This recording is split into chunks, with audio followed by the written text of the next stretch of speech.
What's up everybody, my name is Jason Mayfield, and in this video I want to talk to you about the next step in my Bible journey.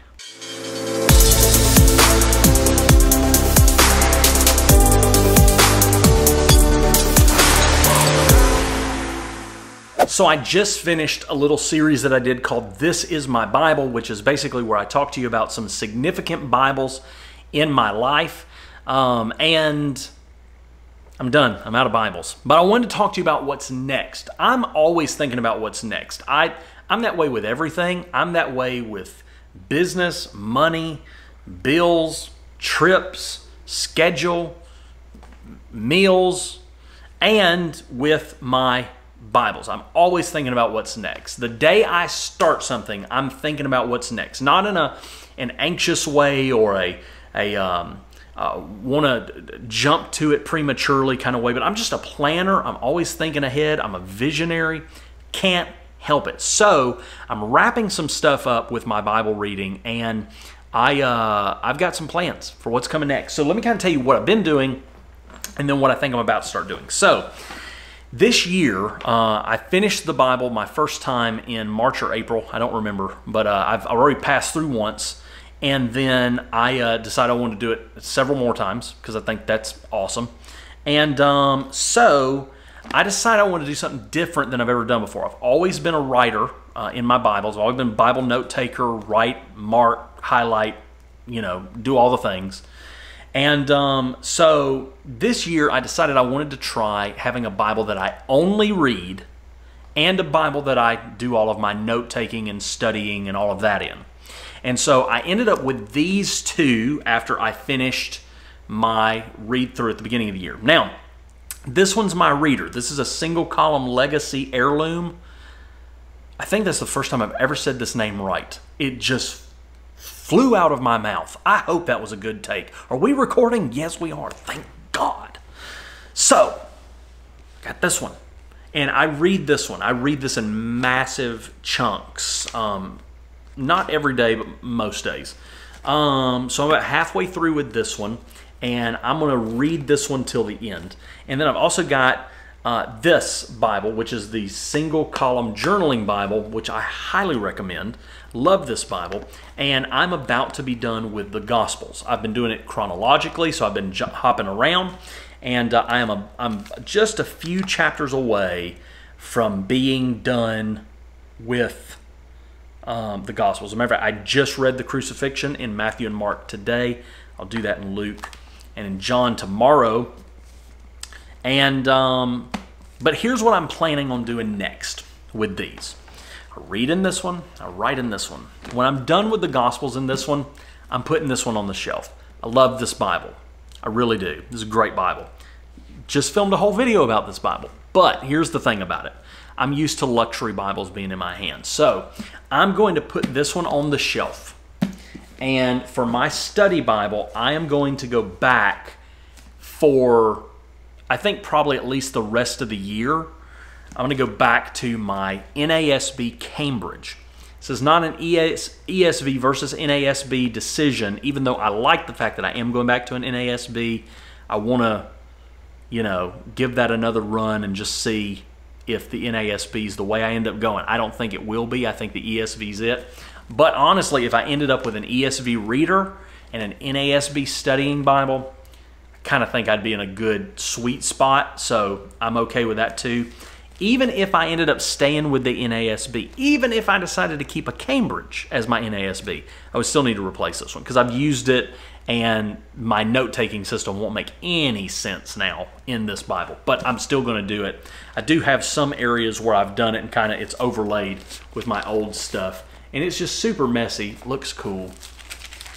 That's the thing about this. Not only is it a super efficient system, it looks cool. Kind of looks like a map. Looks like a treasure map. And the Word is the map that gets you to the treasure, which is Christ. Oh my gosh, that'll preach. Come on, somebody. Don't shout me down while it's getting good. I think I'm going to be going back to this for the rest of the year. So I'll be on this combination for the rest of the year. Writing in this one, reading it. Well, not the rest of the year. So I'm done reading this one. So reading this one, writing in this one. I'm going to stick with this one for a while until I make this decision, which I'll talk about in a minute. This decision that I have to make. When I'm done going through this one, I am going to replace it. I like this Bible a lot, but I've talked to you about the ESV thin line that I have two of these. I have a True Tone, and I have this one, which is calfskin Cordovan leather. I really like this one, this Bible, but they don't make it anymore. They stopped making this one. And here's the thing about this Bible. The thing about a reader, this is the perfect Bible, okay? Other than the fact that you can't take notes in this, this is awesome. This is an incredible Bible. I love the ESV thin line. It's one of the best Bibles, I think, that's ever been made. And I think this would be a fantastic reader, but I marked it all up, and I like having a clean page. So I think when I'm done with this one, they make an heirloom thin line that's this quality, but this Bible. And I think I'm going to do that. I think I'm going to get that, and that's going to be my reader from here on out. And it's just great. You just can have, this is a great Bible to have a relationship with, in my opinion. It's just, it's right there, man. It's perfect. And but that one will be goat skin, and it'll have the edge lining and the art gilding, and so it's just going to be a beautiful little Bible. And, you know, these guys, the other two, they want a brother. They've been begging us for one. It's time for us to give them one, a brother. That's the plan there. But then that leaves me with, what am I going to do about this? Because I already told you, this will not be a long-term solution. Well, here's kind of what this is going to be about. I want to figure out if I want to be on a Cambridge forever. Now, I've talked about the Cambridge not being the best, you know, for just holding and reading, but I've solved that because now I have a reader. So this will always be on the desk. It'll always be something I'm writing in, the same way I've been using the journaling Bible. Separating those two interactions where I'm relaxing in the Word and working in the Word, separating those between two Bibles really seems like that's the solution. Which the other side of that is, I could go to a reader that's the Pitt Minion that I don't like, and all of a sudden I could start liking it. And somebody made a comment the other day and kind of made me think, maybe I should take a whack at the Pitt Minion. I probably won't. I do not. It's so small. So anyway, so I'm going to do this one and see if I like it. And there's two things that are going to happen with that. One, I'm going to see if I really like interacting with the Cambridge the way I've been interacting with the journaling Bible. I think I will. I enjoyed what I did in Ephesians, but this will be a little bit longer term. And then the other thing that it's going to tell me is, do I want to be in the NASB for my study Bible versus the ESV? And here's how that looks, okay? So if the answer is yes, I want to be in the NASB, then I get another NASB Cambridge unless I just find that I'm not enjoying my time with this one, which I don't think will be the case. I think I'm going to like it. I think I'm going to end up being on a Cambridge. And then I just get another NASB Cambridge. So I'm good to go. But if I decide I really love the Cambridge, but I really do like just being in the ESV all the time, which is probably how I end up going, to be honest, then I get an ESV Cambridge, which I will get with black Words of Christ. I really have liked that in the single column legacy, that the Words of Christ are in black. It helps with the note taking, and also, I mean, I think you have to be literary aware when you're reading. The other side of that, though, is if I decide I want to be in the ESV, but I don't want a Cambridge, here's where it gets tricky, because I don't know what the solution is for that, but I have an option. And that is that this one that is my reader becomes my note-taking Bible. I have a friend who got one of these and just started doing my note-taking technique in it, and he loves it. So this may be it. Now, I sacrifice a lot with margins, which will be the problem for me, because I just take up a lot of margins between writing a lot of notes and having terrible handwriting. I take up a lot of room, take up a lot of space. So that could be an option. My bet is that I end up on an ESV Cambridge. The other thing is I hear that there is a premium Bible maker that's coming out with an NASB wide margin in the future. So that could happen, and that could derail the whole plan. So really, really Really like that. So I think what's going to end up happening is I'm going to end up replacing this with a version of a thin line, and this is either going to be replaced by an NASB Cambridge, just like this one, or an ESV Cambridge, just like this one, with the words of Christ in black, or with this one.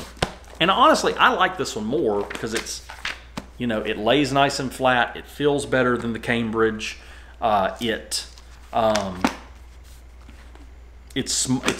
smaller. It's not as wide. So I like this. I kind of like this one in those respects. And I could sit on the couch and read it if I wanted to, and, you know, be fine with that. But the paper is super-duper thin, and that is a concern. And